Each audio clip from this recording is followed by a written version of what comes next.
जब से रमेश बिधूड़ी जी भारतीय जनता पार्टी से कालकाजी विधानसभा में चुनाव लड़ रहे हैं। रज्जो, तू यहाँ? तू आज काम पे भी नहीं आई? आज मन्नू की स्कूल की बस लग गई है ना, इसलिए इसको छोड़ने आई थी। स्कूल की बस? पर तेरा मन्नू तो सरकारी स्कूल में पढ़ता है ना? हाँ जी दीदी, अब सरकारी स्कूलों में 200 बसें चल पड़ेंगी, जिसका फायदा मेरे मन्नू जैसे 10,000 बच्चों को होगा। सरकारी स्कूलों नू भी बहुत शानदार बसां असीं देवांगे। पहले बैच वास्ते 20,000 बच्चे दा असीं प्रबंध कर रहे हैं। लगातार गुंडागर्दी और दहशत का माहौल भारतीय जनता पार्टी द्वारा कालकाजी विधानसभा क्षेत्र में बनाया जा रहा है। विधानसभा के हर इलाके में भारतीय जनता पार्टी के कार्यकर्ता और कई लोग जो कहते हैं हम रमेश बिधूड़ी जी के भतीजे हैं, आम आदमी पार्टी कार्यकर्ताओं को डरा रहे हैं, धमका रहे हैं, उनका कॉलर पकड़ रहे हैं, उनका पार्टी का प्रचार का सामान लेके छीन रहे हैं, जला रहे हैं। मैं एक एक करके पिछले एक हफ्ते में हुई ऐसी गुंडागर्दी की घटनाएं आप सभी के साथ शेयर करना चाहूंगी। 15 फरवरी को गिरिनगर इलाके में आम आदमी पार्टी के वार्ड अध्यक्ष अरुण चौहान जी और हमारी महिला विंग की टीम डोर टू डोर कर रही थी।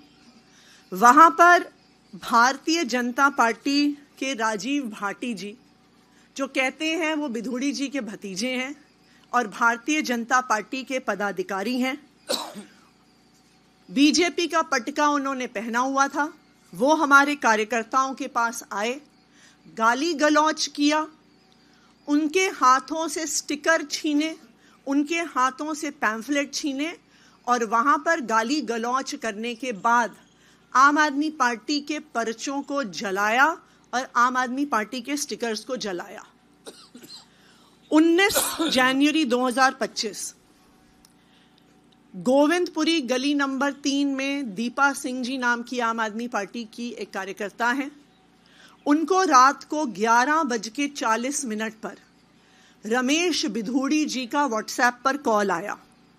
9811039678 फोन नंबर से रमेश बिधूड़ी जी ने दीपा जी को कहा कि तुम पहले भारतीय जनता पार्टी में होती थी कई साल पहले, तो वापस आ जाओ।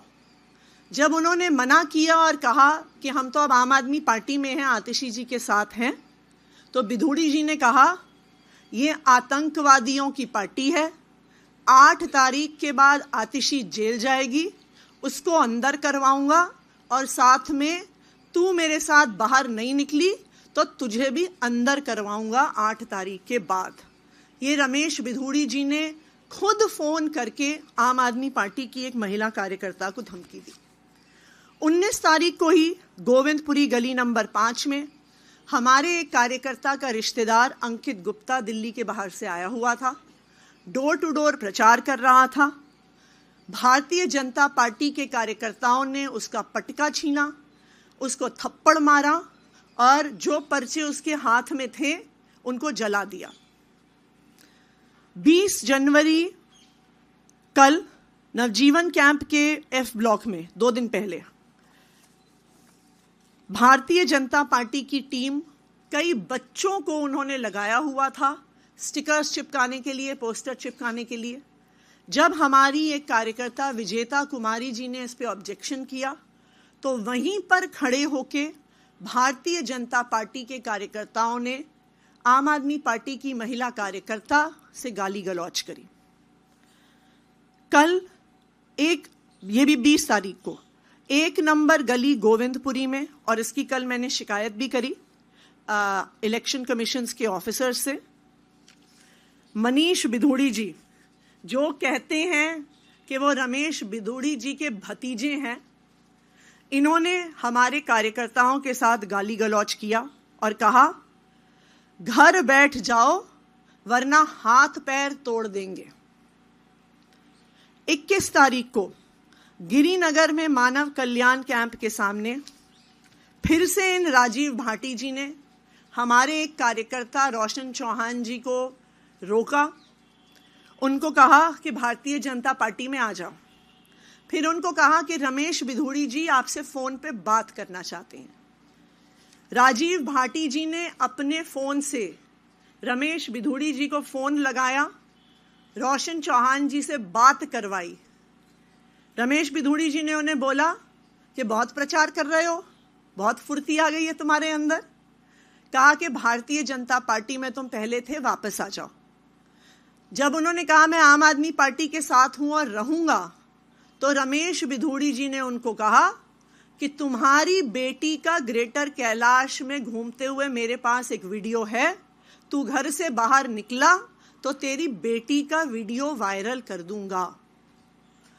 तो हम साफ साफ देख सकते हैं कि भारतीय जनता पार्टी के प्रत्याशी रमेश बिधूड़ी जी, उनके अलग अलग कार्यकर्ता, उनके भतीजे आज चुनाव नहीं लड़ रहे हैं। आज वो पूरे इलाके में सिर्फ और सिर्फ गुंडागर्दी फैला रहे हैं। आज इन सारे मुद्दों पे हम इलेक्शन कमीशन को कंप्लेंट करने वाले हैं कि रमेश बिधूड़ी जी पर, उनके कार्यकर्ताओं पर, उनके भतीजों पर FIR दर्ज की जाए और सख्त से सख्त कार्रवाई करी जाए।